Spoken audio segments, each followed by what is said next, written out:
Thank you, Acting President. On Tuesday morning, 3 MPs from this place spoke to the media outside Parliament. They said that this bill, a bill that erodes the human rights of Victorians, that inserts the state into private consensual conversations between adults and demonises people of faith in Victoria, was going to pass. Not only did they make it clear they would not listen to any arguments, they said they couldn't believe there was even a debate. They said there were no valid arguments and that people who opposed it were inherently homophobic and wrong. Not long afterwards, around 100 Catholics gathered on the Parliament steps. Most of them were migrants from the Philippines to protest the bill. When a reporter took a photo of the protesters and posted it on social media, the commenters amplified this toxic language, commenting, and I quote, "If you wanted to find a bunch of bigots for some reason, you know where to look." Also, "I can tell you these parents would most likely be the worst parents in Victoria." They also said, "Can we get photos of each of these bigots?" And "needs a water cannon to drive past." I'll end the comments there, but allow me to state for the record that the Liberal Democrats categorically reject every one of these comments and reject the idea that anti-religious bigotry is better than any other kind.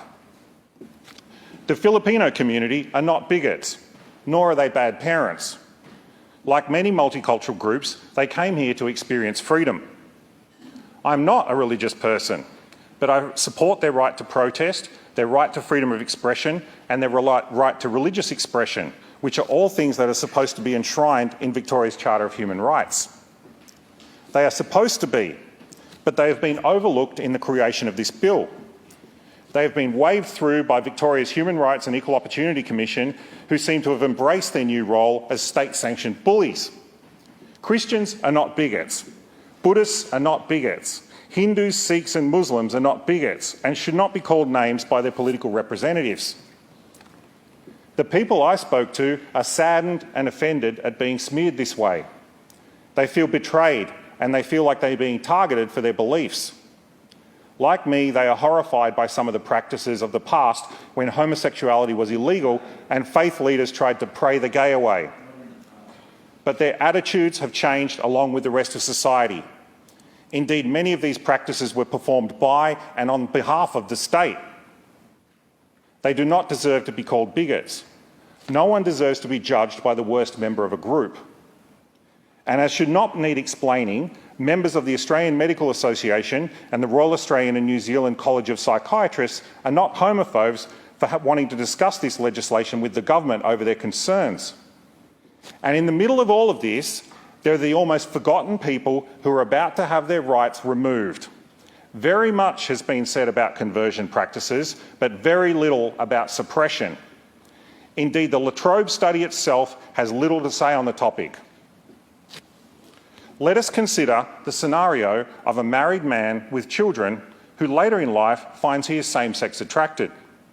I have been told by both advocates and opponents of this bill that this is not a particularly uncommon scenario. He may decide, for the sake of his family, to freely make a sacrifice to suppress this part of his sexuality. And note, this has nothing to do with religion.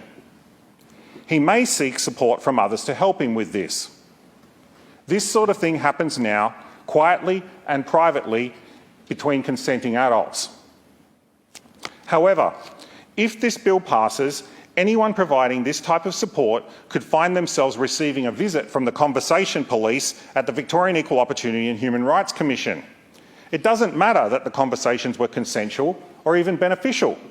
If a third party knows that this type of conversation was happening and they don't like it, they can make a complaint to Varioc and they may exercise their new inquisitorial powers.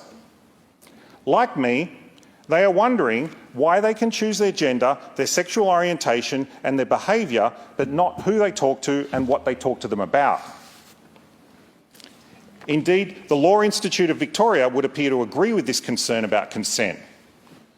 In a letter to the government dated 28th of January, asking for urgent clarification on the issue of consent, they stated, and I quote, "The LIV, however, respects that consenting adults should remain free to exercise their autonomy to partake in such practices to the extent that they are not deemed to have been brainwashed."